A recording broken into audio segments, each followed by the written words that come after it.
Perfecto. Ahí va. Una pregunta antes de que arranquen. Cuando yo quiera compartir pantalla, ¿por dónde, cómo hago? Ahí O si tenés un estoy desde botón la web no puedo. desde la pantalla de... Ah, ¿no te aparece la opción de compartir? No sé dónde me debería, pero porque lo abrí desde el navegador porque no tengo la aplicación. No sé cómo será desde el navegador, A ver. porque yo siempre lo Si no, abrí. mientras Julia hace la introducción, yo salgo y me Dale. descargo la aplicación. Si Hagamos eso. no, Así no, si nos no, aseguramos que sale cualquier bien. cosa, tenemos la presentación y si nos lo decís, vamos pasándola. Fíjate, no hay problema. Dale, yo igual intento entrar y descargarme la aplicación rápido ahora y entro por la aplicación. Dale, Perfecto. Gracias. ya la voy a abrir entonces a eso. Julia, no sé si Bueno, se está viendo la pantalla acá. ahí está, sí, sí, sí. Bueno, buenas tardes a todas, a todos y a todes a esta clase, este conversatorio con Florencia Michel y Sofi Marosi sobre migraciones climáticas, cambio climático y género, cambio climático y trabajo y también salud. Yo voy a estar escuchando ansiosamente y con mucha alegría este conversatorio, pero antes quiero comentarles que el miércoles que viene no va a haber clases, ¿sí? En nombre de los y las docentes de esta diplomatura, tutores y tutoras, coordinadoras y también referentes institucionales de la diplomatura en promoción del ambientalismo popular, vamos a ir con banderas argentinas a la Plaza del Congreso, ¿sí? Pues ahí se define la soberanía de Argentina, ¿no? El miércoles en la Plaza del Congreso. Quería, justamente para manifestarnos en contra, ¿sí?, de la ley Bases. Les quiero comentar cómo es el panorama en el Senado. Son en total 72 senadores y senadoras. Para que no salga la ley, necesitamos la mitad de los votos más uno, o sea, 36 es la mitad, más un voto serían 37 votos en contra para que no salga la ley de bases. Están garantizados 33 votos, que son del bloque de Unión por la Patria, que acá en la página podemos ver, el Frente Nacional y Popular, y después más abajo, Fede, si puedes bajar, está conformado por 17 senadores, y después también Unidad Ciudadana, que está conformada por 16 senadores y senadoras. Esos son los 33 votos que sabemos que van a votar en contra de la ley. Ahora, nos faltan 4 votos, ¿sí? Porque tenemos 33 y necesitamos 37. Se necesitan 4 votos para frenar la ley. Y como pueden ver, estos senadores que definen, ¿sí?, los destinos de la patria, que definen rigi sí o rigi no, que definen la privatización de las empresas argentinas, que define las jubilaciones, que define las universidades, que define los centros de investigación, las instituciones argentinas, ¿sí?, están dispersos en un montón de bloques minoritarios, ¿sí?, salvo la Unión Cívica Radical, que está conformada por 13 senadores y senadoras, que bueno, no sabemos cómo van a votar, ¿sí?, porque cuando van a la televisión dicen una cosa, pero después en el Senado votan otra. Entonces, lo importante para nosotros es hacernos presentes, apersonarnos en el Congreso para tratar de evitar que salga esta ley, ¿sí? Y sí ponerle nombre y apellido a las personas que dicen una cosa y después votan otra. Esto es accesible, si ponen en internet senado.gov.ar, agrupados por bloques, ahí están todos los bloques, y para que ustedes después sepan cómo vota cada persona, ¿no?, que conforma ese Senado y que tiene en manos el destino de la patria. Bueno, solo decirles eso, así que el miércoles no vamos a tener clases y nos encontramos el lunes es feriado, así que el miércoles siguiente, ¿sí? Bueno, y hacer fuerza porque esto se puede evitar. Estamos a 4 votos de evitar la destrucción, bueno, dicha también por el propio presidente, ¿no? El hecho de tener un topo que destruye al Estado por dentro. Evitemos que eso suceda, ¿sí? Es la única herramienta que tenemos es poder manifestarnos y poder estar unidos, ¿sí? Para que estos 4 votos, ¿sí? Puedan ver lo que el pueblo pide. Así que, bueno, solo decirles eso y doy la palabra a Sofía y a Florencia Mitchell, que es un lujo que nos damos. Florencia es lo más, sabe mucho, es muy grosa y es muy humilde y muy simpática, así que por eso es dueña de nuestro corazón. Bueno, las dejo dialogar a ustedes. Yo me callo. Ahí hago una aclaración, por ahí, Julia, me parece que es este miércoles la movilización. Dijiste el miércoles que viene, me parece, entonces, este miércoles no tenemos clases, el miércoles que viene, el lunes es feriado y ya retomaríamos el módulo el miércoles 19. Sí, dije el miércoles que viene, mal. Sí, este No, miércoles, por las dentro de dudas. 2 días. Sí, dentro de 2 días. Bien, Bueno, perdón. arrancamos. La voy a presentar a Flor Mitchell. Yo voy a leer su CV porque me pareció muy interesante que sepamos. Lo voy a leer todo para que sepan. Es ingeniera industrial, egresada de la Facultad de Ciencias Exactas, Ingeniería y Agrimensura de la Universidad Nacional de Rosario. Coordina el programa de formación de gestión ambiental del Consejo Federal de Inversiones, el CFI, el famoso CFI, y es asesora en ese mismo organismo. Fue directora nacional de Cambio Climático de la Secretaría de Cambio Climático, Desarrollo Sostenible e Innovación del Ministerio de Ambiente y Desarrollo Sostenible, cuando era, calculo, cuando todavía existía, subsecretaria de Cambio Climático de la provincia de Santa Fe y responsable de formación, relaciones institucionales y planes de acción climática de la Red Argentina de Municipios frente al cambio climático. Siempre trabajando en la definición y coordinación de la implementación de políticas, instrumentos, programas, acciones y proyectos para promover el desarrollo resiliente, bajo en carbono e inclusivo del país. Cuenta con una amplia experiencia en temáticas ambientales y tecnológicas, con estudio a nivel nacional e internacional y con experiencias de voluntariado en diversas organizaciones de la sociedad civil. Bueno, Flor, vas a compartir pantalla.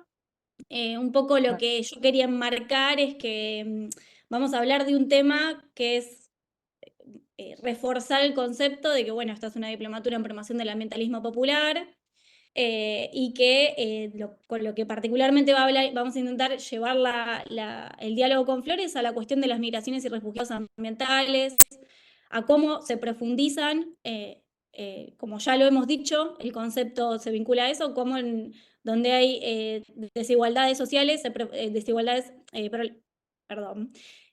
problemáticas ambientales, se profundizan las desigualdades sociales, las desigualdades de género también, así que, bueno, le abro el micrófono a Flor y te voy a ir interrumpiendo, más o menos de lo Por que se va favor. diciendo en el chat y lo que yo también voy a ir meter algunas cosillas.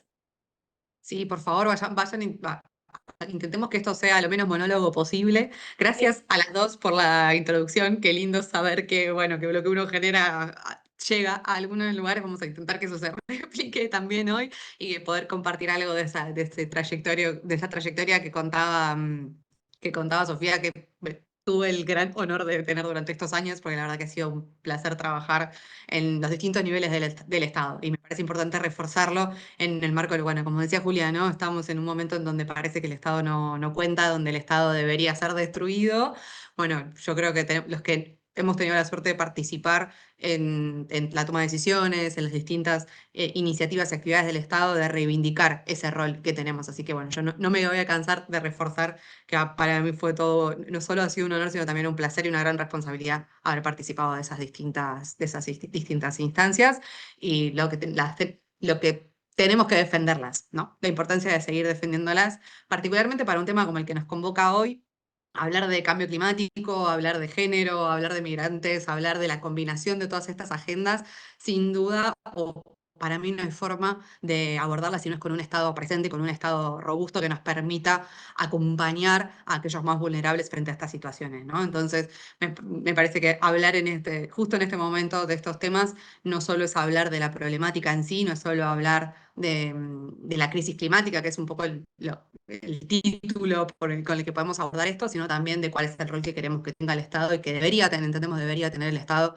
frente a estas situaciones. Así que nada, un poco la idea es compartirles algunas ideas, pero que, bueno, estuvimos charlando bastante con Sofía hoy durante el día para que podamos convertir esto realmente en un conversatorio y todas las preguntas que tengan vayan volcándolas en el chat para que podamos ir también ampliando el ping-pong entre Sofía y yo con las preguntas que tengan ustedes también y que podamos de alguna manera ir resolviendo. Así que probablemente termine siendo un poco desordenada la presentación, ya me adelanto, pido disculpas por adelantado, yo soy así, vengo en las slides, siempre las hago de una manera, después terminan siendo de otra, vamos a ver cómo se terminan saliendo, pero la idea era dejarles también en las slides contenido, links, para que aquellos que tengan ganas de meterse puedan seguir haciéndolo y obviamente siempre a disposición para compartirles toda la información que pueda llegar a tener disponible. No me quiero meter mucho en temas de cambio climático en sí, porque sé que lo estuvieron conversando ya en varias clases, que los conceptos, las bases físicas, como solemos decir, del cambio climático ya las abordaron, ya saben qué es lo que genera cambio climático y demás. Pero sí quizás empezar con una serie de preguntas que no sé si a ustedes les pasa, pero a mí siempre que empiezo diciendo, bueno, vengo trabajando en cambio climático hace un tiempo y demás, estas son las primeras cosas que surgen en la conversación. Y no cuando lo hablo con gente que se dedica al tema, porque lo más importante es hablar de estas cosas con otras personas, con quienes no necesariamente están involucrados directamente en la agenda de cambio climático. Lo primero que surgen son este tipo de preguntas.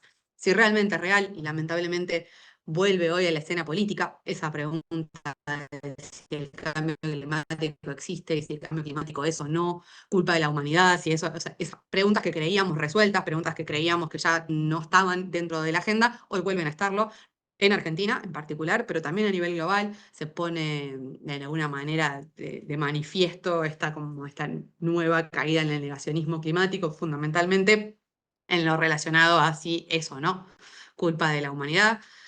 Pero además de eso, una vez saldadas esas preguntas, porque evidencia científica respecto de la realidad o no, y cuándo involucrada está la humanidad en este cambio climático que estamos atravesando, hay a montones. Entonces, una vez saldada esa discusión, o saldado por lo menos habiendo cerrado ese capítulo, siempre aparece, ¿no? Sí, bueno, pero cambio climático hubo y habrá siempre sobre la faz de la Tierra.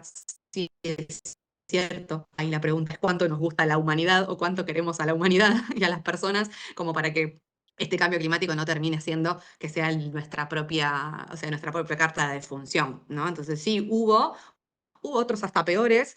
Este en particular, yo creo que lo que más llamativo es que está siendo causado por una especie que es muy consciente de que lo está causando. Y ninguno de nosotros puede decir que no sabía que esto estaba sucediendo. Cuando todos los cambios climáticos anteriores tuvieron una característica muy similar, que era un proceso que podríamos llamar natural. Este es artificial, este lo estamos generando con nuestras actividades. Después podemos discutir un montón el detalle de cuáles son las actividades, cuánto contribuye cada una de las actividades. Esa discusión sí, pero la verdad es que ninguno de nosotros ninguno de nosotros puede decir no sabía, no me enteré. O al menos la gran mayoría no lo podemos decir. Después también si podemos hacer algo, si no podemos, hasta dónde tenemos capacidad. Todos mis amigos me preguntan, ¿cuándo nos extinguimos, Florencia? Dame un año de hasta cuándo llega esto y cuándo la cosa se pone peluda. Y lo cierto es que, al menos para mí hay que decir, la cosa ya está complicada. El tema es cuánto lo estamos viendo, cuánto lo estamos relacionando con cambio climático. Y la gran pregunta, y ahí sí creo que hay un debate mucho más interesante y más profundo para hacer, es cuánto nos deberíamos preocupar por cambio climático en un contexto de 60% de pobreza, ¿no? Que ese sí es un debate más difícil de dar. Es, bueno, ante una coyuntura tan compleja, tan difícil, donde todavía faltan tantos derechos por acceder, ¿tendríamos que estar hablando de cambio climático o tendríamos que estar poniendo el foco en otro lado? Y acá yo creo que tenemos una linda discusión para dar y los invito a que compartan cuál es su pensamiento con respecto a esto, qué es lo que opinan, cómo lo ven.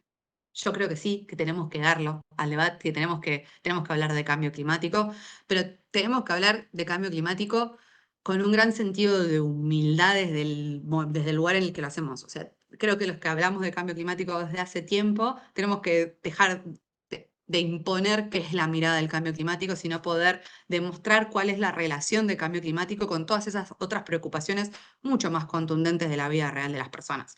Y que los que estamos en contacto, los que están en contacto con la realidad de todos los días, pueden ver cambio climático en sus actividades más cotidianas, con impactos mucho más concretos que quizás hablando de cambio climático, como muchas veces solemos hablar, y en eso hago culpa porque nos cuesta un montón a los que hablamos, a los que trabajamos en cambio climático, como bajar a concreto de qué estamos hablando.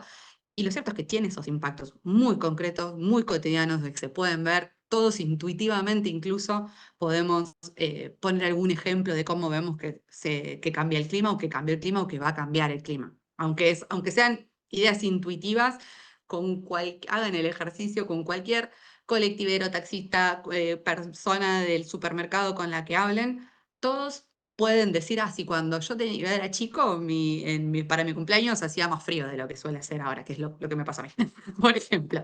Ese tipo de asociaciones con cambio climático son muy fáciles de hacerlas, hace todo el mundo, no necesariamente podemos hacer el salto de eso a la abstracción de cambio climático, las emisiones de gases de efecto invernadero. Bueno, tenemos que ver cómo desde los lugares que cada uno de nosotros ocupa podemos ayudar a construir ese caminito de, bueno, esto que pasa, que en tu cumpleaños ahora no hace frío, en realidad tiene todas estas otras consecuencias y viceversa. Cuando vemos las consecuencias, poder contarlas también en términos de cambio climático para ver lo que está por detrás, pero a sabiendas de que no es eso lo que importa. No importa el cambio climático en sí, sino lo que importa es el impacto que tiene el cambio climático sobre cada una de las personas que habitamos sobre la faz de la Tierra, y que es muy distinto en función de dónde vivamos, cómo vivamos, cuáles hayan sido nuestras situaciones a lo largo de la vida. Pero por eso, para empezar, quería empezar con eso. No sé, Sofi, si vos tenés alguna respuesta con respecto a alguna de estas preguntas, o qué opinas Me vos. parece Así ya interesante empezamos a por peponear. ahí las asociaciones que uno hace, sobre todo sabiendo lo que vas a decir, porque vi lo que vas a decir. Dicen, no sé, por ejemplo, los mosquitos. Digo, todos nos sorprendimos en verano por la invasión que hubo. Ahora todos no sabemos las 2 especies de mosquitos que hay, que el dengue no es lo mismo que. Bueno, eso tiene que ver, digo, con una cuestión del cambio climático, tiene que ver con las características de la ciudad de La Plata, digo, y de la zona que habitamos acá en la provincia de Buenos Aires. Me pareció interesante. Y la cuestión de la indiferencia, yo pensaba que por ahí no lo dijimos, pero bueno, no sé si vieron, y se relaciona un poco con lo que vas a decir ahora. Uy, estoy spoileando, pero en Europa, que digo, Europa tiene estándares altísimos, digo, estudian todo el tiempo esto, tienen políticas a nivel de continente sobre qué hacer y cómo mitigar, y sin embargo, ayer en el Parlamento Europeo ganó la ultraderecha de vuelta. Entonces, ¿por qué digo estas cuestiones de la indiferencia o no? O si realmente estas cosas, porque después esas agendas definen las políticas, y sobre todo esos países, ¿por qué suceden estas cosas? Digo, de que con algo que ya ellos tienen súper asumido, pero sin embargo ganan gobiernos que justamente, o miradas que vienen a oponerse a esa perspectiva. Como para traerlo a algo bien contemporáneo, algo bien de acá, pero algo bien de allá. Sí, y Sí. ¿cómo dices? Perdón, Juli, dale. No.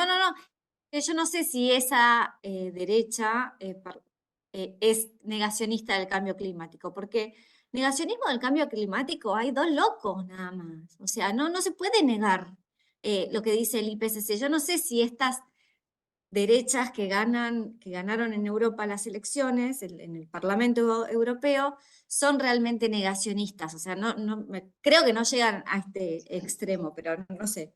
Me lo pregunto.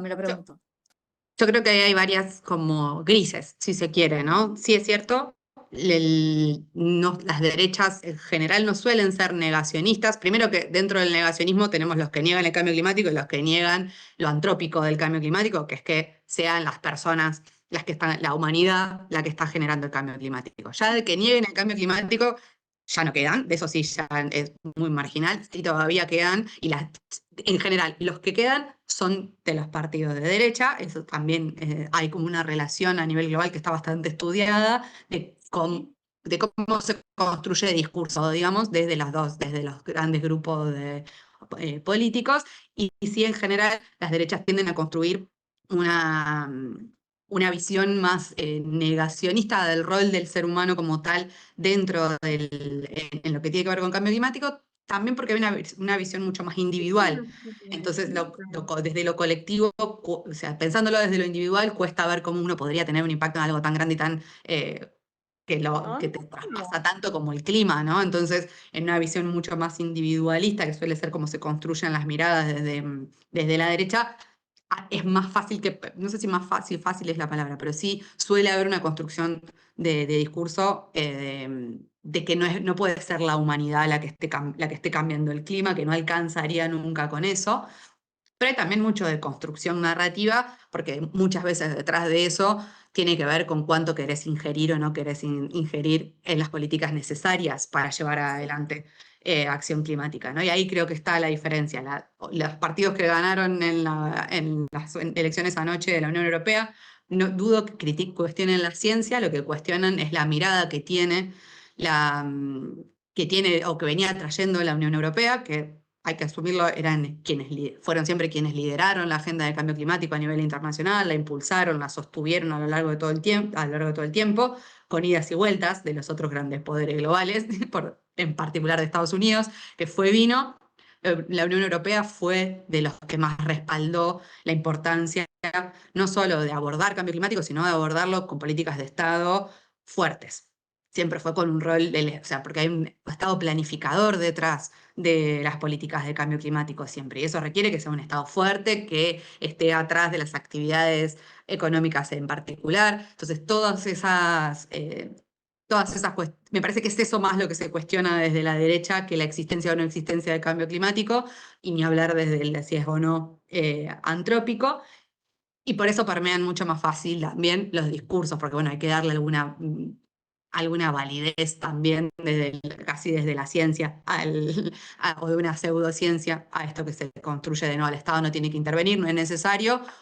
Y ahí después tenés las dos vertientes, o porque el mercado se va a hacer cargo por su cuenta de resolver el problema del cambio climático y entienden a los impactos ambientales en general y en particular el de cambio climático como una externalidad negativa y una imperfección del mercado, que hay que de alguna manera el propio mercado si se diseña correctamente, tiene que hacerse cargo, y después tenés como otras tendencias políticas que tienen una mirada mucho más proteccionista, de un Estado planificador e interventor, pero mucho más proteccionista, que fue el caso de Estados Unidos. El caso de Estados Unidos, cuando se sale de la agenda del Acuerdo de París y de la agenda que planteaba el Acuerdo de París, tenía más que ver con eso, con una agenda proteccionista que de libre mercado. Entonces hay como dos grandes vertientes dentro de los discursos más relacionados con la derecha en qué hacer con respecto al cambio climático, ¿no? Que veo que están pasando un montón de cosas en el chat y no llego a leerlo. Sí, igual, ¿querés arrancar? Dale, sí. Pero bueno, solo para muestra alcanza un botón, decía mi abuela, y solo les traigo de ejemplo con respecto a cuán real o no es el cambio climático. Me parece que todos lo sentimos durante los últimos años con la sequía que atravesó Argentina, el impacto económico que eso tuvo y las dificultades que eso genera mucho más allá del propio sector e incluso mucho más allá de los límites del país, porque tuvo un montón de impacto económico a nivel nacional, pero el precio de los commodities también subió por las disminuciones de las cosechas en Sudamérica, entonces también tuvo impacto en los precios en Europa y en Estados Unidos de cualquier producto relacionado con los commodities que son particularmente exportados por Argentina, maíz y soja en particular, y toda la cadena de valor que eso trae consigo, ¿no? Y lo podemos ver al revés prepárense porque se viene no sé cuán dulceros son, pero se viene una subida en el precio del chocolate para todos, porque hay una extrema sequía también en África, están con muchas complicaciones con el cacao, así que se espera una subida fuerte en los próximos meses del precio del cacao y eso se viene, así que para nosotros que empieza el frío, la combinación de chocolate que para mí era una excelente opción para este invierno, bueno, va a estar más complicado. Y eso se repite en un montón de productos, ¿no? Esto lo vemos en lo que decíamos antes, lo vemos en casos muy concretos. O sea, se nos hace muy real en la cotidiana muchas veces el cambio climático, por más que no le estemos poniendo ese nombre. Y para mí no es necesario ponerle ese nombre. Está buenísimo poder hacer la relación, pero está bien que no estemos todo el tiempo hablando de cambio climático, que lo podamos pensar en términos económicos. Y si eso no culpa de la humanidad, también toda la información científica con la que se cuenta avala que son las actividades humanas las que están generando gran parte del cambio climático. Obviamente no es el único factor que afecta sobre el clima, hay muchos otros, pero la humanidad y sus actividades, y en esto quiero hacer particular énfasis, no es la humanidad por su esencia de humanidad, sino es por el tipo de sistema de producción y consumo se diseñó, porque bueno, no es que nadie lo haya diseñado en particular, hay un proceso que se dio adelante. Acá hablan del capitalismo, el modelo hegemónico a nivel global es el capitalismo, hoy esas actividades están regidas, nuestras actividades están regidas por el capitalismo. Sí hay evidencia de que no es el único modelo que hubiese generado cambio climático, porque en aquellas pequeñas comunidades en las que por ahí el capitalismo no se estableció, incluso en las comunistas y en otras que no son comunistas, sino más colectivas, de otros tipos de sistemas, también las emisiones de gases de efecto invernadero crecieron. Pero bueno, hay otras en las que no. O sea, que no es solo el capitalismo el que produce cambio climático. Hay ciertas evidencias de que otros sistemas también lo generarían, pero lo cierto es que hoy el hegemónico es el capitalismo y a quien tenemos que apuntar a redefinir de alguna manera para que deje de tener este tipo de impactos es precisamente el capitalismo si queremos mover la aguja, ¿no? Y esto es lo que les adelantaba Sofi, les spoileaba un poco, es lo que les quería compartir, que es qué pensamos, qué piensa el conjunto de los argentinos y argentinas con respecto a esto, ¿no? Porque nada, en momentos de negacionismo pareciera como que hay una gran horda de gente negando el cambio climático, y lo cierto es que eso no se ve en los números. Cuando salimos a preguntarle, esto fue una encuesta que se hizo desde el Ministerio de Ambiente terminó el año pasado, lo terminamos de publicar el año pasado, y cuando le preguntás a las argentinas y argentinos, 9 de cada 10 te dicen que el cambio climático es real, o sea que es marginal, y el uno extra no es que te dice que no es real, sino que lo pone en duda y que no sabe, que bueno, no sabe tanto del tema como para opinar. Y cuando le preguntamos si considera que es antrópico o no, 6 de cada 10 personas, o sea, más de la mitad, te dicen con toda seguridad que sí, que es la humanidad y sus actividades la que está produciendo el cambio climático. Y las otras no te dicen que no lo niegan, sino que dicen que les falta información para saberlo. Y acá entra quizás uno de los puntos, de los primeros puntos para pensar políticas públicas, es todavía necesitamos llevar mucha información y traducir. Yo creo que lo que más necesitamos en cambio climático es traducir esta cosa súper abstracta a largo plazo, que abarca todos los sectores de la economía, que usan un montón de siglas, para traducir eso a la realidad de cada uno y cada uno de nosotros, ¿no? Esto que decíamos al principio, de cómo hacemos esas conexiones entre cambio climático y lo que nos termina pasando en la cotidianidad. Pero además de opinar sobre si creen que es antrópico o no, o sea, si estamos con los seres humanos detrás del cambio climático, bueno, independientemente de dónde venga, cuán importante creen que es el tema. Y esto siempre me hace pensar pensar un montón, ¿no? Porque en este estudio de percepción que se hizo, el 70% de las personas consultadas, que es un montón, a términos estadísticos es un montón, cree que el cambio climático afecta su calidad de vida actual y futura. Y el 60% que lo va a afectar personalmente, por lo tanto, ese 60% cree que es muy importante que se aborde el tema. O sea que hay una conciencia independientemente o sea, se salen de la discusión de si existe o no existe, quién lo genera, pero es importante abordarlo. Hay como un consenso generalizado de que es importante abordarlo, y todavía más, el 86% de esas personas creen que hay que tomar medidas urgentes. Acá se produce un poco esa disociación que decimos, bueno, pero ¿qué pasó entonces? Si tenemos un presidente que hoy dice que no es necesario trabajar en cambio climático, pero sí también tenemos el 86% de la población diciendo, sí, esto tiene que ser y tiene que ser ya. O sea, no solo hay que abordarlo, sino que hay que abordarlo ya. ¿Qué pasó ahí en el medio? ¿No? Y a mí me hace preguntarme un montón de cosas, y tengo más preguntas que respuestas con respecto a esto. No, y Sí, por hay ahí una sumar, Flor, que vos trabajabas en el Ministerio de Nación, digo, hoy ni siquiera es una secretaría, me parece. No, hoy el ministerio es una subsecretaría. Digo, o sea, cómo uno no entiende cómo piensa que los gobiernos, o sea, la gente piensa que los gobiernos tienen que tomar medidas urgentes, pero ninguna medida se puede tomar urgente, primero si no tiene presupuesto y segundo si se le baja rango ministerial, digo. No sé si realmente es un problema comunicacional y de educación, de hecho, pero pienso en estas cosas, digo, no se entiende y no es nada que no haya dicho cuando él hablaba en los debates y entonces yo también tengo más preguntas que respuestas, sobre todo mirando estas cosas, digo. Yo creo ahí también, sin duda, creo que nos hace replantear a los que venimos trabajando en esto mucho de cómo planteamos los temas, porque sí me parece que hay algo que es, o al menos la primera explicación que a mí se me ocurre es, todos pensamos en cambio climático cuando nos lo preguntan, y lo reconocemos cuando lo preguntan, pero no es algo que tengamos o que nos venga, que tengamos en la punta de la lengua todo el tiempo, por decirlo de alguna manera. Es algo que cuando nos preguntan reconocemos como importante, como urgente, pero que no lo tenemos en nuestra matriz de pensamientos todavía instalado, y ahí sí creo que tenemos todavía mucho desde lo comunicacional, la sensibilización por hacer, y después también reconocer que más allá de que requiere medidas urgentes, no es tan urgente como otras cosas. Todavía existe esa percepción de que no es tan urgente como otras cosas y que claramente todavía no mueve voto, para decirlo así muy lisa y llanamente, ¿no? El cambio climático hoy todavía no define quién, o la política con respecto al cambio climático todavía hoy no define a quién votamos o a quién no. No importa tanto qué diga qué digan nuestros representantes en cuanto a este tema, sino incluso, o sea, como que frente a todo lo demás, el cambio climático pierde importancia, y ahí otra vez, ¿no? Cómo vamos relacionando los distintos temas. Por eso me parece interesante que podamos hablar de género, de salud, de migraciones en este conversatorio de hoy, de cómo vamos viendo cómo se relacionan.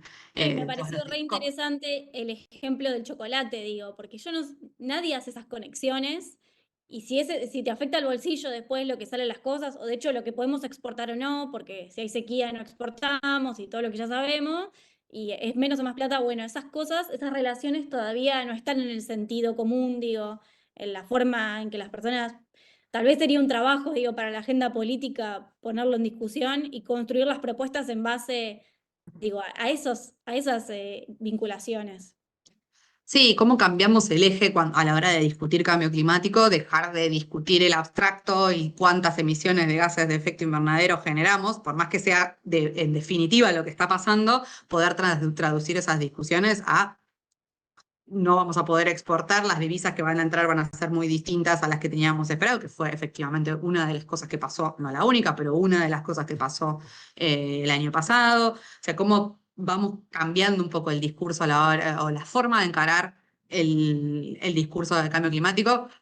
Incluso yo hago siempre mucho foco en la necesidad de hablarlo en términos económicos, ¿no? De poder ponerlo en los distintos niveles, a términos de economías a nivel global y las potenciales crisis económicas que pueden devenir a partir del cambio climático, que hay números, hay ríos de tinta escritos sobre eso y ejemplos con respecto a eso también, incluso que ya están sucediendo a nivel país, a nivel individual de cada uno, como decía, ¿no? Cómo nos afecta el bolsillo individual de cada uno, poder transformarlo en esos términos me parece que es uno de los caminos, y poder transformarlo también en calidad de vida de las personas, porque no nos quedemos en los fríos números, sino también que son muy importantes, no les quita importancia, pero sí también en cómo esos números en realidad lo que implican es que alguien pueda vivir mejor o peor, ¿no? Y cómo podemos intentar aportar todos de alguna manera a la construcción de la calidad de vida. Y por ahí veía que en el chat que decían sobre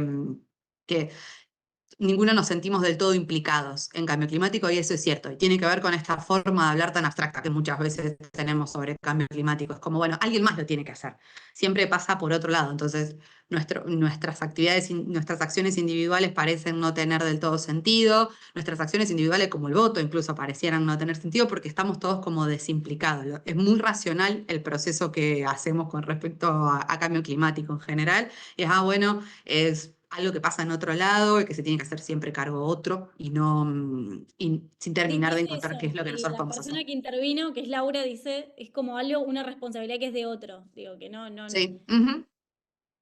Siempre parece que lo pateamos para otro lado, pero bueno, ahí hay ciertas cosas claramente, si no es una respuesta individualmente no tenemos la capacidad de mover la aguja, pero tiene que ser una respuesta colectiva y de construcción colectiva, pero hay cosas que sí podemos impulsar o podemos pensar individualmente para avanzar en la agenda, ¿no? Así que, nada, si a alguien le quedaba alguna duda, para mí sí, o sea, yo no tengo ninguna duda de que es real, de que es antropogénico y que no tenemos más tiempo para dar vueltas en qué hacer o qué no hacer. Creo que es momento de empezar a probar todas las aristas posibles, de encarar todas las estrategias que se nos ocurran e ir identificando cuáles son las que más sirven en las circunstancias actuales, ¿no? Sí quería cuestionar, bueno, esto un poco ya lo charlamos, pero con esta slide un poco lo que quería cuestionar es esto de si es el hombre, porque muchas veces se habla del hombre como el generador de cambio climático o el que está impulsando el cambio climático. Insistir en lo que decía antes de que no es, yo no, y esto sí es Flor Mitchell hablando, es mi opinión personal, pero la pongo sobre la mesa y escucho las de otros, no es el hombre por su esencia, sino que hay toda una construcción detrás de esa humanidad que hoy hizo que tengamos estas consecuencias y este impacto. Son nuestras actividades, sin duda son nuestras actividades las que producen cambio climático, pero no sé si esas actividades están en nuestra esencia o hacerlas de esa manera. Entonces, como fue una construcción, tenemos la capacidad de construir distinto. Y eso es lo que me parece importante resaltar. En algún momento construimos este sistema que tenemos hoy, pero que sea precisamente una construcción es una gran ventaja, porque no hay una ley física que nos obligue a emitir cada vez más gases de efecto invernadero. Es una construcción social y como tal podemos tener otras y podemos construir otras, y creo que la razón por la que yo me dedico a cambio climático tiene que ver con eso, porque nos da la grandísima oportunidad, por lo amplio que es el tema, de poder pensar un modelo de desarrollo diferente y poder pensar un modelo de desarrollo, ya me estoy adelantando otra cosa que iba a decir más adelante, no importa, pero es un modelo de desarrollo que nos incluya a todos, en donde podamos estar, del que podamos participar todos, el que responda a nuestros intereses, a nuestros deseos incluso, que son muy diferentes para cada uno y cada uno de nosotros, ¿no? Bueno, arrancó la discusión sobre el capitaloceno y el antropoceno en el chat, me encanta. Me encanta. Pero bueno, porque solemos hablar de la agenda de cambio climático como en sí misma, pero en realidad es una agenda que se toca con un montón de otras, es una agenda que aborda o que necesita ser abordada desde la integralidad, porque si solo vamos a atacar al cambio climático nos vamos a quedar cortos en cuanto a las respuestas, sin duda, más allá de que las respuestas, que era un poco lo que les traía con estos gráficos, están quedando bastante cortas, creo que no le estoy arruinando el final a nadie. Todos sabemos que nos estamos quedando cortos con la respuesta que se está dando, no solo en Argentina, y en particular en Argentina también lo es, pero a nivel global la respuesta que estamos dando frente al cambio climático todavía deja bastante que desear, todavía hay mucho por hacer, muchas aristas para seguir abordando. En los gráficos lo que ven es dónde estamos y hacia dónde vamos con los compromisos actuales con respecto a la reducción de las emisiones de gases de efecto invernadero y todo lo que nos falta todavía por encontrar la vuelta y comprometernos como comunidad global, hablo acá, ¿no? Para poder al menos cumplir con el Acuerdo de París y que la situación no se ponga tan grave o no siga empeorando. Yo prefiero decir que no siga empeorando porque la situación ya es grave para muchas y para muchos. Y esta integralidad de la agenda que les decía, para mí también tiene que ver con que el cambio climático se inserta en un momento de crisis como mucho más compleja, que tiene que ver con muchas variables físicas a nivel global. O sea, claramente, más allá de que estamos agotando la capacidad de la atmósfera de absorber nuestras emisiones de gases de efecto invernadero y la capacidad del mar también en este momento de absorber nuestras emisiones, de los océanos, de absorber nuestras emisiones extras, estamos agotando la capacidad de la Tierra en un montón de aspectos. Y esto solo para mostrarle que el cambio climático es como la diva de las discusiones, porque también es cierto, hablamos mucho de cambio climático, pero hay un montón de otras variables en las que estamos todavía o la situación es todavía más difícil. Y este es un gráfico que me parece súper interesante, que es sobre los límites planetarios, que un poco intenta decir, bueno, mientras nos movamos mientras estas variables se muevan dentro de estos límites, es seguro. Cuando nos pasemos, ya la capacidad de la Tierra de sostenernos está en riesgo. Como ven, de las 9 variables que estudian, 1, 2, 3, 4, 5, 6, ya estamos recontrapasados. Una de ellas es cambio climático, pero estamos mucho peor en otras tantas que tienen que ver con la pérdida de biodiversidad, con cómo se están degradando los ecosistemas y en particular aquellos ecosistemas que nos dan de comer, como que son los que usamos para la producción agrícola, la producción ganadera. La contaminación en sí misma también está siendo un gran problema para nuestra salud directamente y para la salud de nuestros alimentos y por ende también la nuestra. O sea, que hay una agenda mucho más compleja que la de solo cambio climático.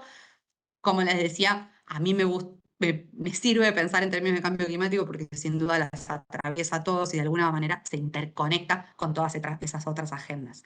A nivel global, esta discusión súper amplia de, bueno, ¿qué hacemos con este? En realidad lo que está en cuestionamiento es nuestro vínculo como humanidad con el ambiente que nos contiene, con el ambiente en el que nos insertamos. Entonces, esa crisis casi hasta filosófica, podríamos decir, en muchos aspectos, se ordena en la arquitectura del multilateralismo, o sea, de los organismos internacionales, en 3 ejes fundamentalmente, que son cambio climático, la pérdida de biodiversidad y la contaminación. Estos son lo que le llaman la triple crisis ambiental en este momento, que sirve esto, ¿no? A términos de ordenar la discusión y ponerle algún acote en algún lado y poder ordenarla fundamentalmente. Crisis que se apoya en un montón de otros temas que estamos atravesando, como crisis sociales, económicas. No dejan de salir, no sé si los vieron, pero no dejan de salir reportes de todos los organismos multilaterales de crédito, de la gran crisis de deuda y de cómo eso afecta a los países, a los países en vías de desarrollo. En particular, el caso de Argentina es uno, pero eso mismo está pasando en un montón de países y cómo van ampliando la brecha entre los países desarrollados y los países en desarrollo, ¿no? Esas crisis de deuda. Pero bueno, si nos vamos a morir de algo que sea de optimismo, chicos y chicas, así que creo que ahí hay también en esta gran crisis hay, como siempre se dice, una gran oportunidad para volver a pensar y para poder dar estos debates y conversaciones como estas que estamos teniendo hoy. Que en algún momento fue un debate que se intentó saldar con el concepto de desarrollo sostenible allá por los 70, o sea, hace un montón que venimos hablando de eso, pero que la verdad es que no dio del todo respuesta. Yo soy bastante crítica del desarrollo sostenible o desarrollo sustentable o desarrollo sostenible. También ahí hay alguna diferencia entre los dos, prefiero hablar de desarrollo sostenible. Pero sí soy bastante crítica fundamentalmente porque creo que puso sobre la mesa, es cierto, la variable ambiental que hasta ese momento ni siquiera existía, entonces hay que reconocerle eso, que en el momento fue la forma de poner sobre la mesa sobre la mesa la parte ambiental, pero dejó escondidas algunas cuestiones, como que tapó en la discusión, como la discusión más profunda que era este vínculo de la humanidad y sus actividades con el medio que lo rodea, ¿no? Como que pareciera que todo está en el mismo orden, que todo puede ser. Mi principal crítica al concepto de desarrollo sostenible es como todo es posible. Tenemos que solo lograr que se balanceen las 3 patas y todo es posible en ese marco. Se balancee lo económico, lo social y lo ambiental. Lo cierto es que ese balance no siempre es posible. No todas las actividades permiten un balance entre las tres patas de la misma manera, ¿no? Entonces, en ese sentido, a mí me gusta traer siempre. No sé si lo vieron ya, quizás en alguna otra clase ya lo vieron, pero me parece interesante otros modelos que se proponen en donde no tiene que ver con que todo esté balanceado, sino que reconocer las limitaciones de cada uno de los sistemas. Entonces, nuestro sistema económico tiene que estar al servicio de una sociedad en la que esté inserta, porque es la sociedad la que construye ese sistema económico. Entonces, de alguna manera, la sociedad le pone las condiciones al mercado, si se quiere. Y esto, bueno, insisto, o sea, es uno de los marcos teóricos y es el que yo avalo, por eso se los comparto. Me parece al menos interesante para pensarlo. No creo que sea este el caso, pero lo he tirado. Esto mismo lo he contado en lugares con libertarios sobre la mesa y les puedo asegurar que no estaban muy no estaban muy de acuerdo con lo que yo decía. Pero la sociedad construye el sistema económico, entonces está al servicio de esa sociedad. Y esa sociedad está inmersa en una naturaleza. Y esa naturaleza respeta leyes ecológicas, biológicas y físicas, incluso, que la sociedad, por más que le guste, no puede mover. Entonces, la física es la física, hay reglas que por más que querramos, no las podemos amoldar a nuestros criterios. Entonces, nuestra sociedad tiene que amoldarse a esos parámetros para evitar esto que veíamos antes, ¿no? Que estemos en realidad socavando nuestra propia posibilidad de futuro. Así que bueno, les dejo esto le llamamos sostenibilidad fuerte. De acá se desprenden, por ejemplo, todos los marcos teóricos de la economía ecológica, de esta sostenibilidad Sí. fuerte, El los conceptos de desarrollo. ecodesarrollo, exactamente. Hay como varias líneas de desarrollo que toman como concepto fundamental esto y que fundamentalmente lo que hacen es correr o sea, acotar el poderío económico, digamos, que lo económico no todo lo puede. Eso es un poco quizás lo que está por detrás. Y modelos, y gente que ha escrito sobre esto abunda. Después, si quieren, les paso una lista de mis favoritos, por lo menos, de los que me gusta leer. Pero bueno, ¿qué pasa? Esto a nivel ya más, lo económico no todo lo justifica. No, claramente no debería, al menos. O lo que deberíamos estar buscando es estar mejor, ¿no? Pero bueno.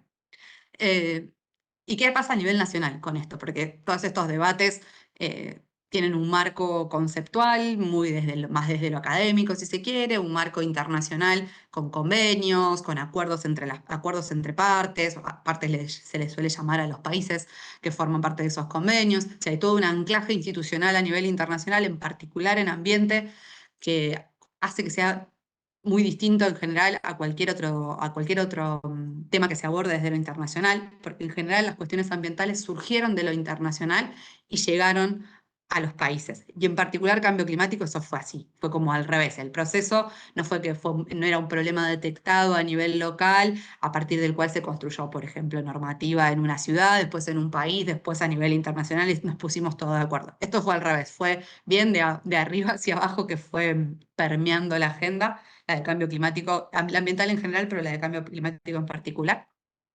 Te Entonces voy a existe interrumpir un esto. cachito, Flor. Sí, Me parece interesante lo que dice Silvia, creo que es la Silvi que yo conozco, no sé.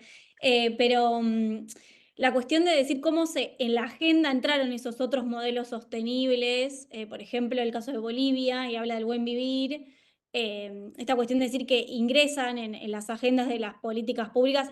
Ese caso particularmente fue en Latinoamérica, es muy puntual lo que pasó en Bolivia, está en su constitución. Digo, bueno, si vos partís de ese paradigma, después toda tu política pública se va a adecuar a pensar más allá de no solo lo económico. Entonces me pareció bueno el aporte ahí de decir, está la sostenibilidad fuerte, me encantó el concepto, lo voy a usar, pero además, digo, están todas estas miradas y cómo también han ingresado a las agendas de la política en Latinoamérica sobre todo. Así que eso. sí, sí, incluso también rescato de lo que decía, que son conceptos que están dando vueltas hace un montón, porque Silvia ponía que hace desde el 80 que se está hablando de Sumascuya. Y es cierto, estamos dando vueltas con este debate hace ya casi 50 años, no es que son agendas nuevas, tendemos a decir no, porque las nuevas agendas relacionadas con ambiente, y la verdad es que estamos hablando de esto hace un montón, no nos terminamos de poner de acuerdo, el mundo va y viene alrededor de hace como péndulo muchas veces, ¿no? Y pasan estas cosas que nos encontramos reivindicando conceptos que ya, por ejemplo, como en los 80 se había trabajado muchísimo. Bueno, hay momentos y coyunturas que permiten institucionalizarlo, que a mí sí eso también me parece importante, que fue lo que pasó en Ecuador, lo que pasó en Bolivia, que de alguna manera se institucionalizan estos conceptos y pasan de la discusión que por ahí que quizás se tenía más en la sociedad civil, en algunos grupos en específico, a formar parte de la Constitución, como en el caso de estos dos países en Latinoamérica. Creo que es el caso más fuerte incluso.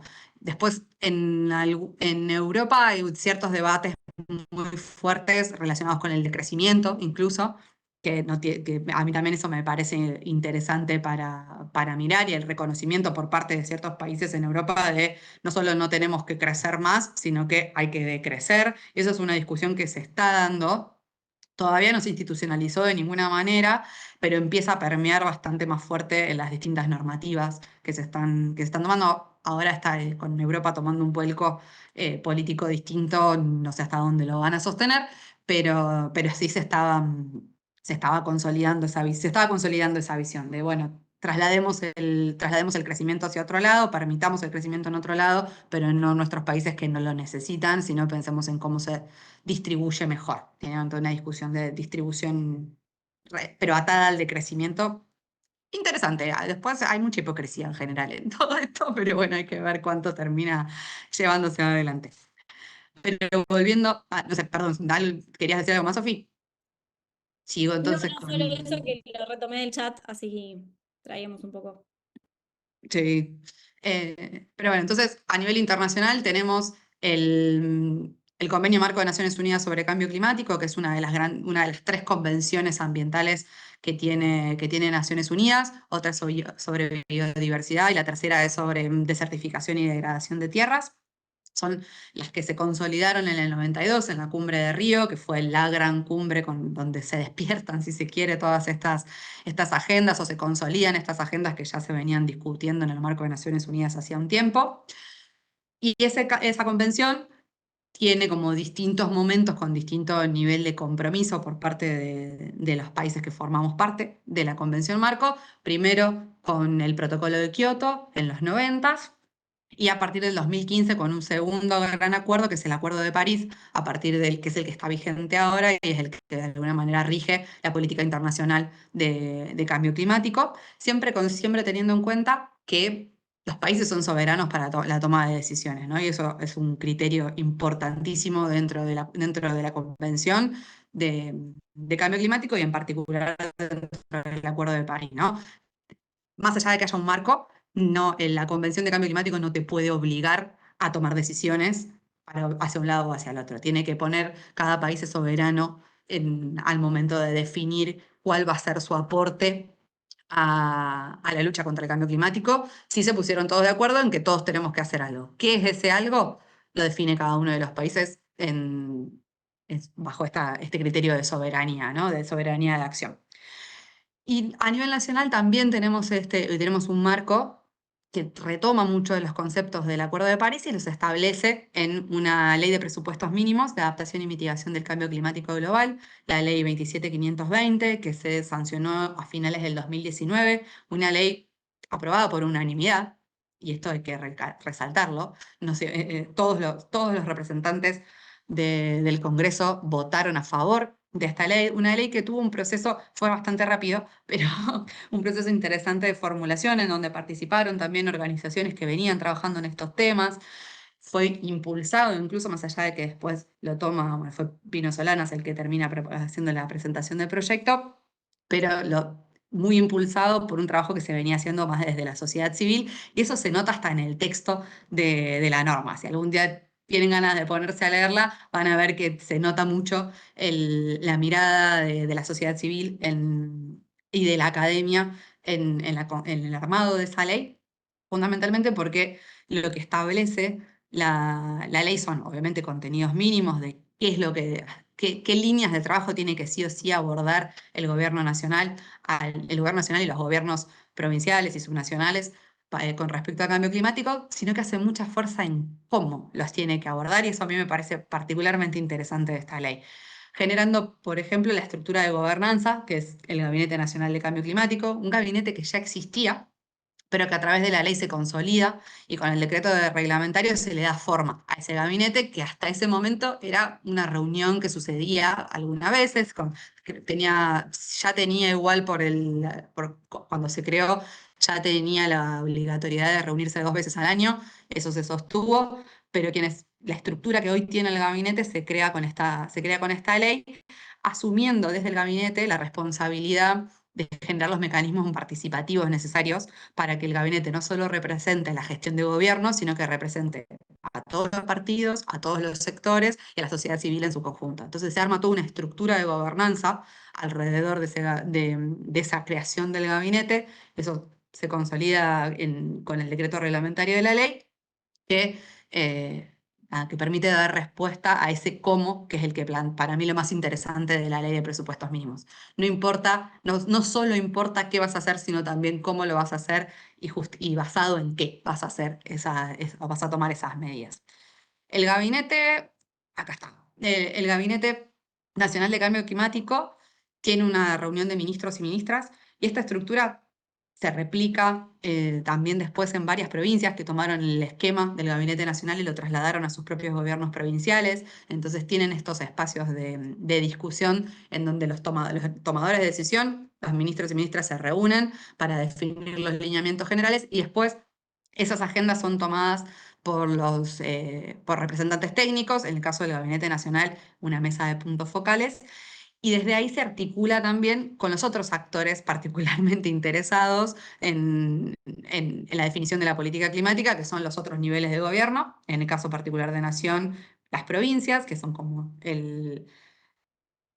con quien se articula la política federal de cambio climático, y una mesa ampliada en donde, bueno, se articulan el sector privado, con la academia, con la sociedad civil en su conjunto, bueno, es como el espacio que va tomando forma en función de las necesidades también del gabinete, pero a través del que se convoca a los distintos actores. Y en esa convocatoria, y ya pensando, esto ya poniendo quizás un poco de ejemplo de lo que desde el gabinete, cuando todavía funcionaba la Secretaría de Cambio Climático, hasta la gestión anterior, digamos, para nosotros esa participación tenía que siempre venir asociada a un proceso que le llamamos de acción para el empoderamiento climático, pero que fundamentalmente tenía que ver con si le vamos a dar la posibilidad vamos a abrir la posibilidad de que se participe en el proceso de toma de decisión, demos las mejores herramientas que tengamos para que esa participación sea lo más robusta e interesante posible. Entonces hubo todo acompañado ese proceso de participación, un proceso de sensibilización y formación sobre la temática de mucha insistencia y de mucho trabajo y mucha energía puesta en eso para que realmente podamos aprovechar esas instancias de participación de la mejor manera posible. Juli, me estabas ahí con mi manito. Sí, estamos a 2 minutos de las 7 de la tarde. Digo para que Para que le meta, dejemos. está bien, Sí, ahí va. perfecto. Bueno, Nos podemos una de extender un las... poquito, pero tampoco mucho más. O sea, No, bueno, le meto pata, sí, sí, sí. Y una de las principales tareas de este Gabinete Nacional de Cambio Climático fue precisamente trabajar en el Plan Nacional de Adaptación y Mitigación al Cambio Climático, que es donde se sintetiza todas las acciones que se había definido, se lleven adelante por parte del Gobierno Nacional con respecto a mitigación y adaptación al cambio climático, y ahí no me adelanto porque eso sí lo vamos a ver vamos a entrar un poquito más en detalle. Este mismo trabajo tenemos que entenderlo como federal, ¿no? Y entonces, en ese sentido, las provincias tienen de por sí un trabajo muy interesante para hacer, que es, bueno, que desde los gobiernos provinciales se puede sumar a lo que haga Nación, y la ley nacional les obliga a las provincias, no solo obliga a Nación, sino también obliga a las provincias a tener sus propios planes de respuesta con respecto al cambio climático. Muchas de las provincias ya tienen definidas sus autoridades locales para la aplicación de esa ley y están trabajando en sus planes de respuesta para poder sintetizar también de alguna manera todas las acciones que se van a llevar adelante desde el gobierno provincial.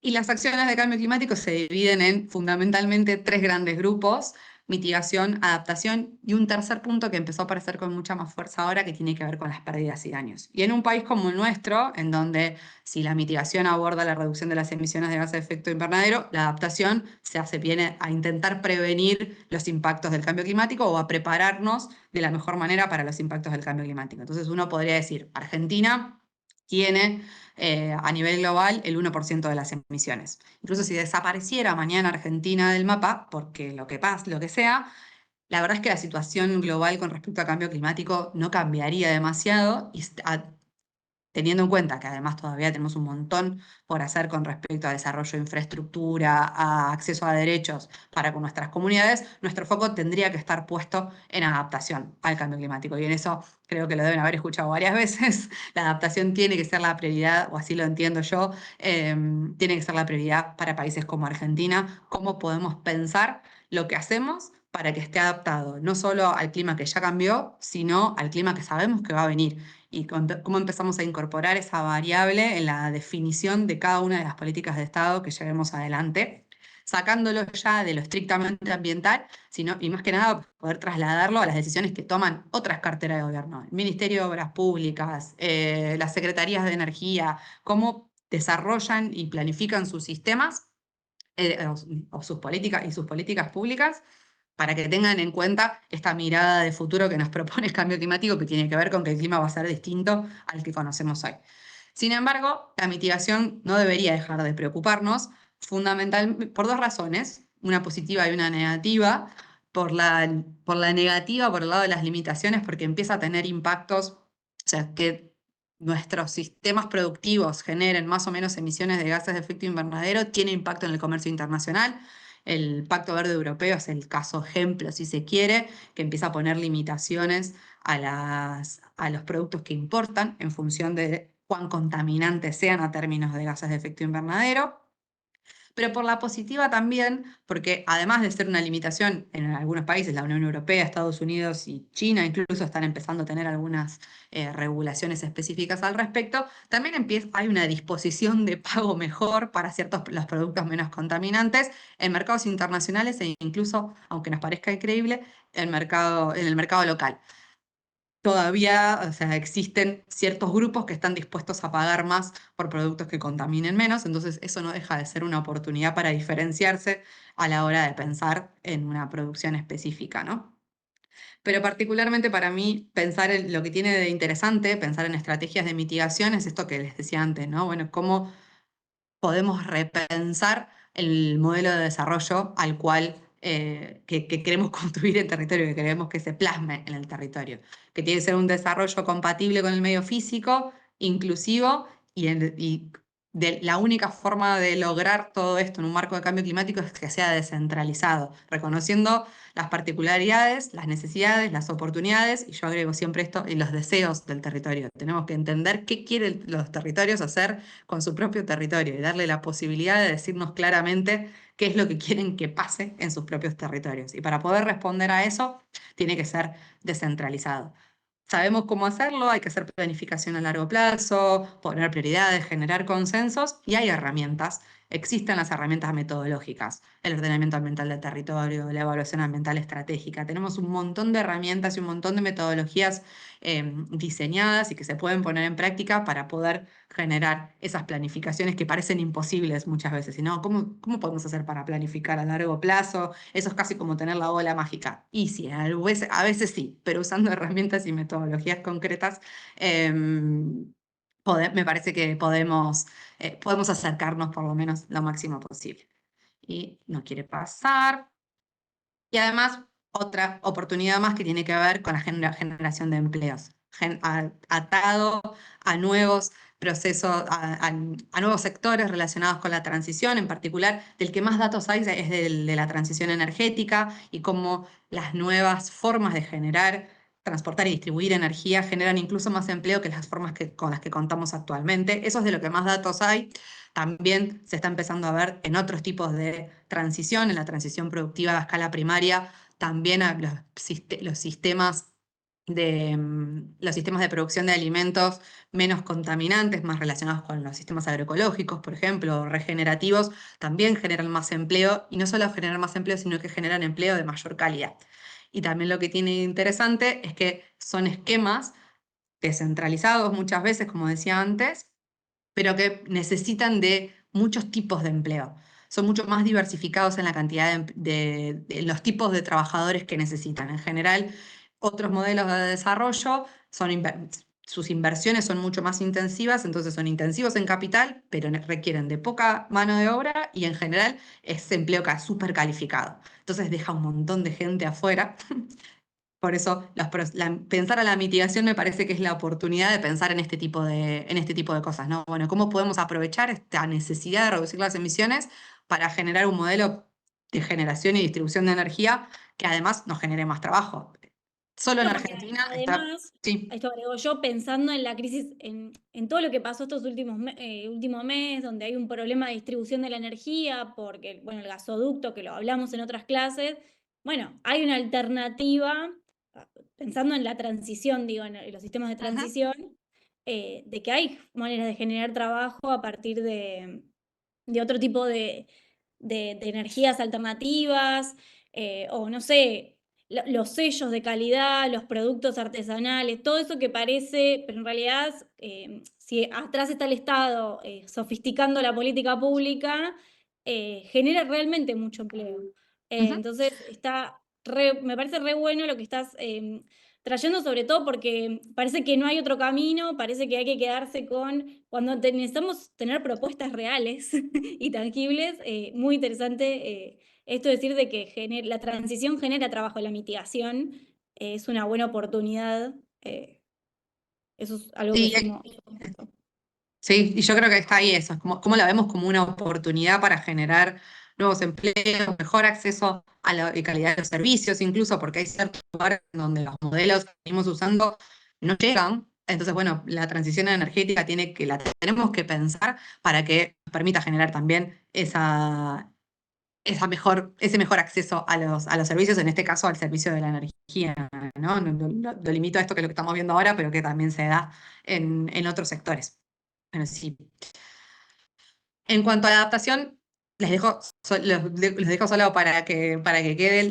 La adaptación al cambio climático siempre maneja tres variables. Por un lado, la modificación en las amenazas climáticas. Contra eso no podemos hacer mucho. La verdad, el clima es el que es y será el que será en función de cuánto mitiguemos, pero no tenemos capacidad de actuar directamente. La única forma que tenemos es a través de reducir al máximo posible nuestras emisiones. Sí, tanto de nuestras acciones individuales como en particular desde la política pública, podemos actuar sobre la exposición y sobre la vulnerabilidad. O sea, si hay personas expuestas a esas amenazas climáticas, personas, actividades productivas expuestas a esas amenazas, porque si solo llueve más, no pasa nada, digamos. El problema es que llueva justo en un lugar, por poner un ejemplo, que llueva mucho en un lugar bajo, en donde se inunde, donde vive gente. Entonces, lo que podemos hacer es usar instrumentos como el ordenamiento territorial para poder minimizar esa exposición ante estas amenazas climáticas cada vez más fuertes, cada vez más frecuentes, estos eventos climáticos extremos que de alguna manera podemos saber dónde se van a dar y dónde van a aumentar su intensidad. Entonces, usemos las herramientas de planificación que tenemos para minimizar la exposición a esos riesgos y usemos también la política pública para minimizar la vulnerabilidad frente a esas amenazas climáticas una vez que no podemos cambiar la exposición. O sea, las ciudades están donde están, la gente vive donde vive, por hablar solo de la exposición de los humanos. ¿Cómo podemos hacer para minimizar la vulnerabilidad, o sea, las características propias de esa población que hacen que ese evento, esa lluvia extrema, sea un riesgo para ellos? Y acá entra algunas de estas otras cosas que queríamos conversar hoy con ustedes, que tienen que ver con los grupos particularmente vulnerables. Y yo uso siempre una expresión que es: el cambio climático por sí mismo no es un problema, pero viene a ser como el dedo en la llaga para ampliar donde ya hay problemas, donde ya hay una vulnerabilidad, donde ya hay o ya se vulneró el acceso a un derecho. En esas situaciones es donde el cambio climático viene a meter el dedo en la llaga y a complejizar todavía más la situación. Entonces, los grupos más vulnerables, las mujeres, las diversidades, los niños y las niñas, los adultos mayores, aquellas comunidades marginales, todos ellos son más vulnerables de por sí a cualquier situación. Entonces, todavía lo son más frente al cambio climático. Y ahí, rapidito, solo para contarles Sonido. sobre un término que me parece En un particularmente momento interesante. me pasó solamente a mí. ¿Cómo? No sé. Ah, listo, joya. No, nada. Sigo. Bueno, cualquier cosa me chiflan. Que es el de justicia climática, muy basado en un concepto que quizás a muchos les sea más familiar, que es el de la justicia ambiental. En el caso de justicia climática es, bueno, cómo pensamos cualquier acción haciendo foco en que los efectos y los impactos se distribuyen de manera desigual entre los distintos grupos poblacionales, ¿no? Entonces, ahí tenemos en cuenta cuestiones de responsabilidades históricas. No todos han contribuido de la misma manera, esto más que nada pensando en los países, a términos de países. No todos los países contribuyeron de la misma manera, algunos incluso hoy se pueden llamar desarrollados gracias a que contaminaron un montón en términos de gases de efecto invernadero. Entonces hoy se están aprovechando o sea, aprovecharon esa contaminación para desarrollarse, cosa que no tenemos la posibilidad de hacer los que todavía estamos en vía de desarrollo. Pero el término de justicia climática está más que nada asociado a grupos sociales, a quienes son aquellos que más sufren los efectos negativos del cambio climático, que son generalmente los que menos contribuyeron a que esos efectos se produzcan. Entonces, las poblaciones de bajos ingresos, los pueblos originarios y las comunidades de color son quienes han fundamentalmente impulsado este concepto porque suelen ser los más impactados. Y el concepto tiene como dos grandes ejes que uno tiene que ver con cómo estas comunidades particularmente vulneradas tienen posibilidad de participar en los procesos de toma de decisión, cuál es la información a la que tienen acceso, cuál es la silla a la que se sientan en la mesa, y si efectivamente hay una silla para que esas comunidades se sienten, no siempre la hay, pero incluso si la hay, si esa silla tiene la misma posibilidad de participación que las del resto. Y por otro lado, cómo se distribuyen los esfuerzos y los costos asociados al cambio climático. No la hay, dice Melina, sí, la mayoría de las veces no la hay. Y acá surge, o como una de las herramientas, al menos en lo que se abordó durante la gestión pasada en relación al cambio climático, la estrategia de género y diversidades, una estrategia específica para intentar que estas brechas tanto de participación como de distribución en los impactos, se modifiquen, ¿no? Y la estrategia de género la estrategia de género, diversidades y cambio climático genera, todavía está vigente, la resolución sigue vigente, perdón que lo ponga así como tan en cuestión, pero bueno, hay que ver qué pasa con todo eso. Todavía no ha habido grandes definiciones respecto a cuál va a ser la política del gobierno actual con respecto a todas estas medidas, tanto del Plan Nacional como de las distintas estrategias que se fueron generando. Pero esta estrategia tenía en cuenta tres grandes ejes. Por un lado, el de soberanía y autonomía, y esto tiene que ver con, bueno, en general, las mujeres, y ni hablar las diversidades, no tienen poder de decisión por sobre los recursos naturales, o su poder de decisión sobre los recursos naturales está muy disminuido. Solo como ejemplo, la propiedad de la tierra está fundamentalmente en manos de hombres, de varones. Entonces, cómo realmente pueden, incluso cuando quieren transformar los sistemas productivos a escala de predio, digamos, en sus propios campos o parcelas, muchas veces no tienen la posibilidad de hacerlo porque no son las dueñas de la tierra, eso con respecto al acceso a recursos, y por otro lado, cómo fomentar también que las mujeres y las diversidades tengan una mayor participación en el proceso de toma de decisiones sobre esos recursos naturales y en particular sobre las acciones en relación a cambio climático. Después, otro aspecto fundamental es cómo disminuir la vulnerabilidad. Las condiciones de habitabilidad de las mujeres y las diversidades es mucho peor que los promedios son mucho más bajos que los promedios de los varones, o sea, hay una diferencia todavía en cuanto a la calidad habitacional y de los servicios a los que tienen acceso las mujeres y ni hablar las diversidades. Entonces, cómo mejorar esa situación o cómo intentar equiparar esa situación. Y al no reconocerse las tareas de cuidado como una tarea en sí misma, hay una distribución desigual de las cargas y los pesos que tienen los impactos del cambio climático en los distintos grupos, divididos en este caso por género por género. Así que un poco la estrategia se basaba en eso, y la principal medida fue agarrar todas las acciones que se estaban proponiendo desde las distintas áreas de gobierno, desde el Plan Nacional de Adaptación y Mitigación de Cambio Climático, y poder mirarlas con esta perspectiva. Y sí usarlo mucho como perspectiva, decir, bueno, todas las medidas que estemos tomando aumentan, disminuyen o son neutras con respecto a las brechas de género. O sea, podemos modificar de alguna manera cualquier medida que lleve adelante la Secretaría de Energía para reducir sus emisiones de forma tal que además nos permita disminuir las brechas de género. Ese fue el enfoque que le dimos. Entonces no hay quizás medidas específicas, pero sí un compromiso por parte de todos los que estábamos diseñando las medidas de cambio climático de que nos ayude también a minimizar las brechas de género. Y creo que lo voy a dejar.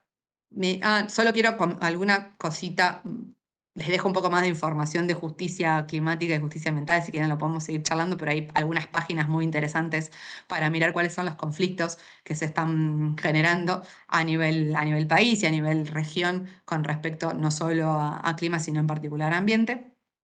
Pero les quería traer esta agenda que empieza como a tomar mucha relevancia últimamente, que tiene que ver con las pérdidas y daños, que es, bueno, no redujimos las emisiones de gases de efecto invernadero, todo lo que necesitábamos, por ende necesitamos adaptar nuestros sistemas a este clima que ya cambió, pero no solo eso, sino que no nos pudimos adaptar y por lo tanto ya tenemos pérdidas y daños asociados a los eventos climáticos extremos cada vez más frecuentes y cada vez más intensos.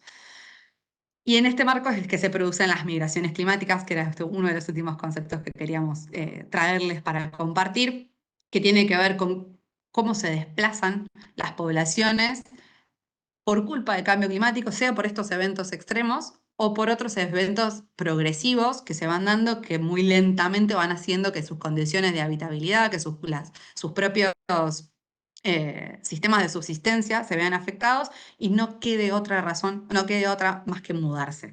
Nadie, o sea, en el total de las personas que se movilizan a nivel global, las que lo hacen por deseo son las menos. En general, la gente se siente obligada a moverse en busca de mejores condiciones de vida. Entonces, las migraciones climáticas que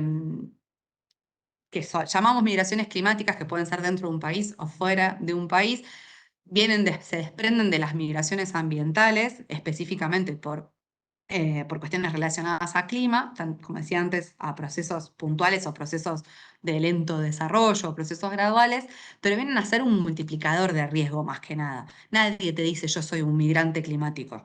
La razón por la que la gente toma la decisión de trasladarse temporal o definitivamente, en general tiene más que ver con, lo reconocen otros factores, porque ya no cuenta con los medios de subsistencia, y eso sí igual está relacionado con un proceso de sequía prolongada que a lo mejor se viene dando, un proceso de sequía relacionado con cambio climático y degradación de la tierra, por otro lado, que se combinan y hacen que las economías familiares, agrícolas, por ejemplo, estén en riesgo a nivel global, porque sus condiciones de habitabilidad disminuyeron muchísimo, porque las inundaciones son cada vez más frecuentes y sus casas no están preparadas, y sus ciudades no están preparadas para eso, y porque incluso se ponen en disputa los recursos naturales, y eso en muchos lugares está afectando la paz como la solemos entender. Entonces, muchos de los procesos, eh, incluso hasta de guerras se está dando mucho en África, de conflictos armados, tienen que ver con la menor disponibilidad de recursos, y esa menor disponibilidad de recursos, en particular de agua, tiene que ver con o está potenciada por el cambio climático. Entonces sí hay algunos migrantes climáticos relacionados con las inundaciones, por ejemplo, que se tienen que mudar porque sus casas se inundaron, pero muchos de los migrantes, de los que entendemos como migrantes climáticos, no se autoperciben como migrantes climáticos, sino que se autoperciben como migrantes relacionados con algunas de otras causas más económicas o sociales, ¿no? Entonces ahí otra vez hay un camino para hacer, que no sé si importa tanto. Lo importante es atender la situación de estas personas, pero sí hay una relación directa de cómo se movilizan las personas en el planeta y en particular dentro de Argentina. En general, este tipo de migraciones son dentro de los propios países, no tanto saliendo de los límites del país, pero sí se empiezan a dar y se empiezan a ver, y como decía antes, hay que poder reconocerlas, no necesariamente son tan visibles.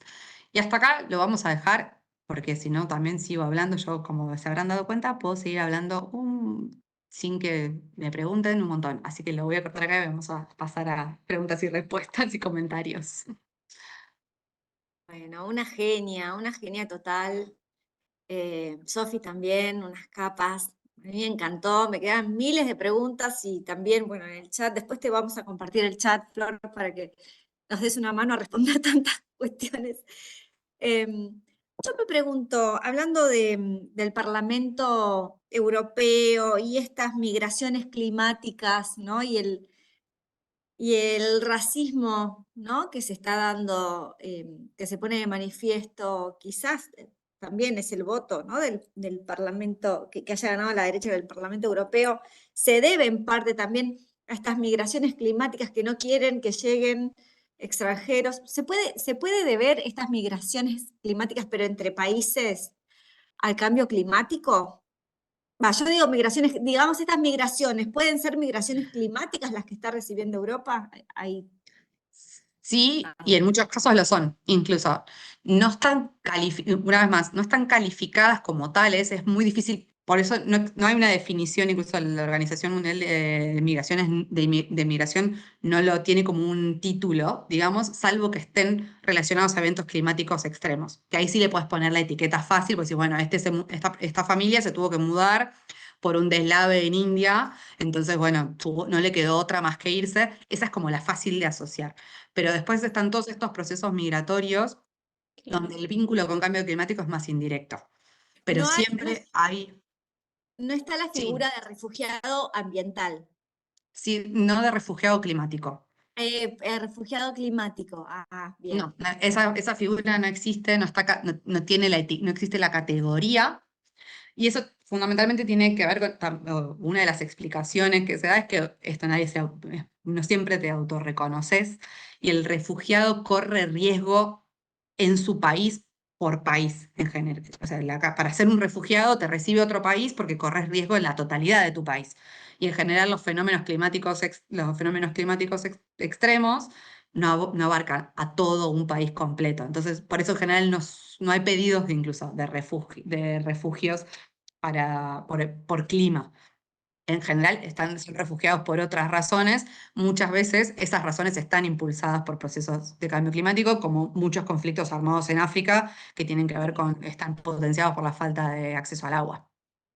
Increíble, increíble. ¿Hasta dónde se puede llegar el... Y después por ahí, no sé, el tema de la previsibilidad, digo, sabemos que va a subir el nivel del mar, sabemos que hay determinadas islas del Caribe, hay una conflictividad ahí con las islas del Caribe que pueden llegar a desaparecer. Bueno, ¿hay alguna medida que se toma por parte de los organismos internacionales? Digo, algo, porque o sea, todos, o sea, si el cambio climático pensamos que vamos a seguir aumentando los grados y va a aumentar el nivel del mar, se prevé que desaparezcan. Bueno, ¿qué se hace con esas personas que viven ahí? Digo, o nadie está teniendo en cuenta que eso puede suceder. Por suerte sí, medio No, tarde están empezando a aparecer las cosas, pero están empezando a aparecer, en particular pensando en los dos grandes grupos de islas que tenemos a nivel global, que son las que corren más riesgo de desaparecer por aumento a nivel del mar. Primero las del Pacífico, que son las que tienen todavía más riesgo que las del Caribe.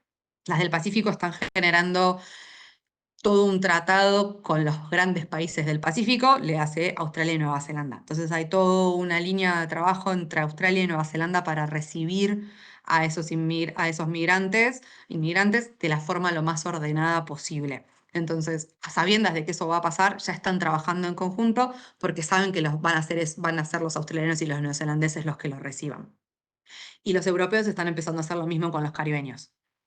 Incluso se empiezan el Caribe como tal no era, a la hora de definir cuántos recursos se destinan para la cooperación internacional de la Unión Europea, definen como zonas. Y el Caribe no era una zona de prioridad para la Unión Europea, que tenía su foco puesto fundamentalmente en África, por esto que decía Julia también antes, ¿no? De que bueno, hay flujos que hacen hoy resurgir los racismos desde África cada vez más fuertes, lo vimos todos con las crisis del Mediterráneo, de los inmigrantes cruzando el Mediterráneo, pero están empezando, pusieron el ojo en el Caribe ahora precisamente por eso, y hace ya un par de años que están poniendo foco en sus intervenciones en el Caribe para intentar que, sí, para intentar que si va a haber flujos migratorios que sean lo más ordenados posible, pero intentar minimizar también esos flujos, preparando a las islas para los impactos del cambio climático. Entonces están trabajando mucho más de lo que solían con las islas del Caribe. Incluso eso a nosotros nos afectó a términos de de cooperación entre Argentina y Unión Europea, nos ha afectado bastante porque eran líneas de trabajo que antes eran para Latinoamérica continental, ahora están enfocadas en el Caribe, perdón. qué increíble, qué increíble. Yo tengo una pregunta más a nivel local. Em, la instalación de salitas de primeros auxilios puede considerarse una medida de adaptación en las localidades. ¿Y qué otras medidas locales se implementan para la adaptación al cambio climático en las ciudades? Las salas de primeros auxilios o de atención primaria o como se Eso. llaman en distintos lugares tienen distintos nombres. em, Pueden o no ser una medida de adaptación en función de cómo se las prepare. Porque deberían, si uno prepara esos lugares para que tengan una acción territorial, por ejemplo, para combatir los mosquitos, entonces ahí sí es sin duda una medida de adaptación. Si no, es más una medida de respuesta ante la emergencia que de adaptación en sí misma. Entonces, la adaptación tiene mucho que ver con la planificación previa y la preparación previa antes de que suceda el evento. Cómo minimizamos los riesgos antes de que suceda. Entonces, si sabemos que vamos a tener un invierno particularmente cálido como el que estaríamos atravesando, que hace que no se mueran todos los mosquitos, cómo esa sala de primeros auxilios se relaciona con las comunidades en las que está para evitar que ese mosquito esté en sus casas. Ahí sí sería adaptación, pero no necesariamente lo es. No por su simple, no simple, no me parece simple para nada, me parece re importante también, pero no por prestar atención primaria es necesariamente adaptación. Y lo que se Sí, está porque trabajando mucho, sí, perdón. no, que pensaba en las olas de calor y cómo afecta a los adultos mayores y qué importante es tener la accesibilidad a los centros de salud, ¿no? De cercanía. Lo pensaba desde ese lugar también. Desde ese lugar es de respuesta a Bien. la emergencia, y que es igual de necesario, digamos, ¿no? No quiere decir que no sea importante, ¿eh? No quiero que por favor que me parezca eso, Quedó pero, claro, quedó claro. pero no si esa sala está preparando o sea, está acompañando en el proceso de mejora, no sé, vi que alguien hablaba en el chat del arbolado público. Si esa sala está Sí. trabajando con los vecinos para mejorar el arbolado público, para que la sensación de calor dentro de las casas de esos adultos mayores sea menos, entonces ahí sí. Eso sí es una medida de adaptación. Todo lo que tenga que ver con mejora de los espacios verdes, de la disminución de lo que se llama las islas de calor, que el arbolado público ahí cumple una función fundamental.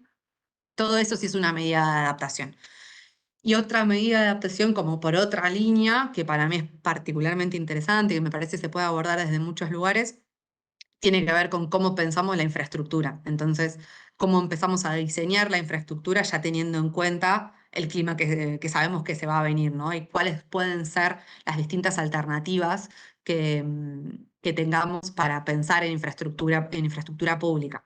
El arbolado, una de ellas, los drenajes, cómo pensamos el tratamiento de los efluentes, todas esas cuestiones que tenemos. Bueno, yo acá peco capaz de ingeniera, pero los ingenieros tenemos muy asociados con bombas, hormigón, cemento y demás. Se puede pensar de otra manera, se pueden diseñar de otras formas, haciendo uso de las propias capacidades de la naturaleza de acomodar los sistemas, ¿no? Y eso es lo que se suele llamar adaptación basada en ecosistemas, que es usar los propios ecosistemas para adaptar nuestros sistemas y los servicios ecosistémicos, se les suele llamar, de las de la naturaleza, de la vida en sí misma, para poder mejorar la calidad de vida en nuestras ciudades, ¿no? Y ahí me parece que particularmente me gusta porque creo que tenemos que reamigar las ciudades con la naturaleza, ¿no? Dejar de pensar como en límites tan estancos de las ciudades hasta acá y de acá para allá en la ruralidad, sino cómo estas cosas se integran. Ahí pone como ejemplo las piletas que construyó Milagro Sala. Puede ser una Ay, medida de adaptación. no conozco el caso, si alguien me cuenta, o sea, ¿son piletas como para ir a meterse?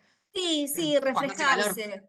Sí, o techos verdes, dicen otros, o Ay, sombráculos, o ujú. dotación de agua potable. Son Sí, medidas todas esas son todas medidas de adaptación porque te preparas antes para cuando llegue el momento. Después No, las terminan formas siendo de una. construcción de las casas también, Sí, cuando hay ujú, elevación sabes que se va a elevar el nivel del agua, bueno, ya sabes que tenías que hacer casas altas o que nada, absorba la humedad de tal forma o el calor de tal forma, digo, hay ujú, construcciones, hay toda una rama de la arquitectura sobre eso. sí. Sí, y el tiene que ver con Ministerio la de planificación. Sí, sí, el ordenamiento ambiental territorial, que ahí les compartí el link del ministerio, pero después le vamos a preguntar a Florencia si podemos leer, si nos puede compartir algo sobre ordenamiento ambiental territorial y cambio climático.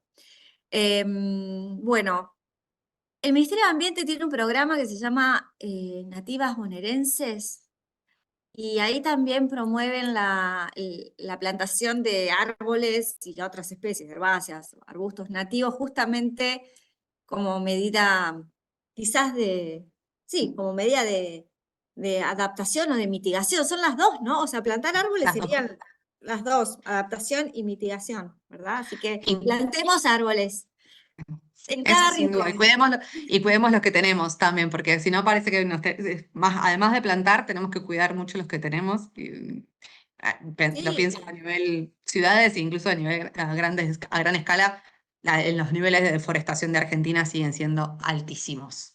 altísimos. Y en las ciudades, además, también los árboles que se podan mal, ni hablar de los que se sacan, ¿no?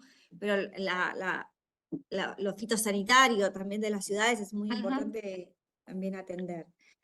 Bueno, ahí va, son y 32, somos muy puntuales, muy quisquillosos en esta diplomatura. No, pero pero aparte Muy bien. le metió así a lo último. Fuiste re rápido.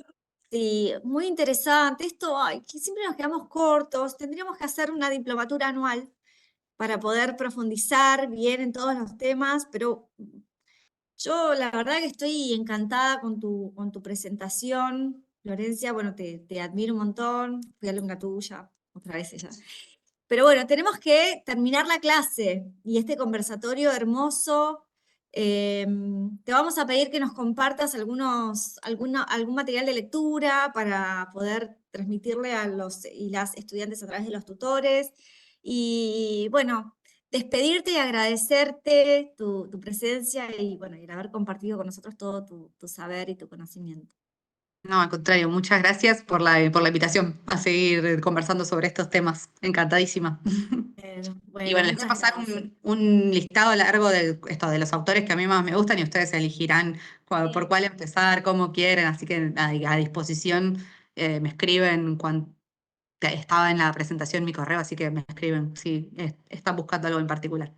Si les puedo ayudar, no siempre tengo la respuesta, pero a veces sí hay quien preguntarle también. Sí, qué divina.